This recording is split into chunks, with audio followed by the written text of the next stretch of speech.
Bonsoir à tous. La fréquentation des hôtels en baisse en juillet-août avec un taux d'occupation de 51%. Le chiffre a été dévoilé aujourd'hui par le ZILEA, c'est l'association des professionnels du tourisme. Son président, Philippe Lecuyer, est ce soir notre invité. L'actualité du tourisme avec une baisse de la fréquentation des hôtels en juillet-août, c'est ce que révèlent les chiffres publiés aujourd'hui par le ZILEA, c'est l'association des professionnels du tourisme. Kelly Babo, bonsoir. Bonsoir. Alors le taux d'occupation des hôtels en juillet-août était de 51%. Qu'est-ce qui explique cette baisse? Alors premier facteur, le Zika. L'épidémie a largement été relayée par les médias du monde entier. L'effet provoqué, c'est l'annulation des séjours et la baisse des réservations pour notre destination. Deuxième facteur, la clientèle martiniquaise qui fréquente aussi ces hôtels se tourne vers d'autres horizons, notamment la croisière avec ses offres de plus en plus intéressantes prend donc une part de marché.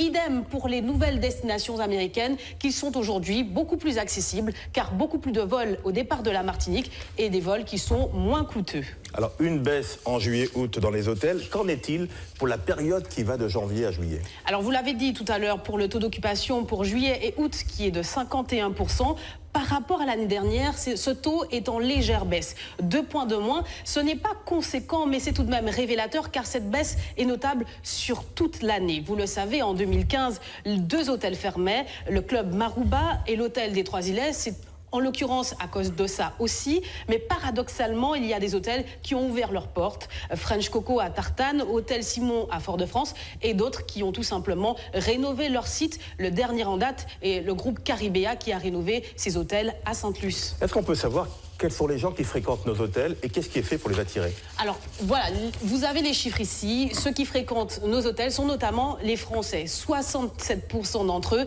réservent les chambres d'hôtel en Martinique. Les Martiniquais représentent 22%, les Européens 3% et les Nord-Américains 2%. La spécificité de cette clientèle nord-américaine, c'est qu'elle privilégie les maisons d'hôtes et les gîtes car elle espère être au plus près de la population. Donc elle cherche la proximité et l'authenticité. Vous avez parlé des solutions. Une des solutions proposées, c'est de nouvelles idées, créer de nouvelles idées pour justement susciter un engouement du côté du taux de réservation. Alors, une idée proposée, c'est de transformer le club Marouba du Carbet, qui a fermé ses portes, en hôtel qui développe une thalassothérapie. Merci Kelly. Et dans cette conjoncture morose, il existe quand même des hôtels qui tirent leur épingle du jeu, la plupart du temps grâce à des stratégies ciblées et constamment renouvelées. Exemple avec un hôtel de luxe et un hôtel d'affaires. Cécile Mar, Olivier Nicoladi Duclos. Dans ces chambres multicolores, c'est le détail qui fait la différence. Tout est neuf, luxueux, calibré pour occuper l'espace efficacement et profiter d'une vue panoramique. Bienvenue dans la suite. Vous avez une suite qui surplombe la baie de Fort-de-France, donc vous avez une vue panoramique sur la baie. Donc vous avez à votre disposition une baignoire balnéo. Cet hôtel des Trois-Îlets a récemment gagné sa 5e étoile. Il ne compte que 15 hébergements, 6 ans d'existence et un taux de remplissage qui lui permet déjà d'employer 18 personnes. Mais attention, nous dit le co-gérant, l'équilibre reste délicat. On est sur du réglage fin. Je crois qu'on est tous un petit peu sur le fil du rasoir. Alors certains malheureusement en sont un petit peu éloignés dans le rouge. Nous, on est du bon côté du fil du rasoir, mais il faut qu'on fasse attention. Parce que je crois qu'on pourrait vite basculer de l'autre côté. 2 étoiles de moins, mais 110 chambres de plus. Dans cet hôtel de Fort-de-France, la clientèle est plus souvent en costume qu'en maillot de bain. Nous sommes ici, dans un hôtel d'affaires. Nous nous trouvons ici au niveau 0, notre espace séminaire. Donc là, nous sommes dans l'une des salles qui se trouve au niveau 0, où les clients effectivement participent aux différents séminaires sur les périodes concernées. Et des salles comme celle-là, il y en a 5. Voilà déjà 23 ans qu'a ouvert cet établissement. Taux de remplissage environ 60%. Là aussi, le créneau ciblé semble être porteur. Mais là aussi, il faut s'adapter.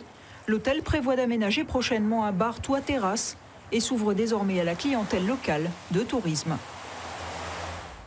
Et notre invité, c'est Philippe Lecuyer, le président du ZILEA, l'association des professionnels du tourisme en Martinique. Bonsoir. Bonsoir. On va parler dans un instant de ce qui fâche, de ce qui ne se passe pas bien, mais d'abord sur ce qu'on vient de voir.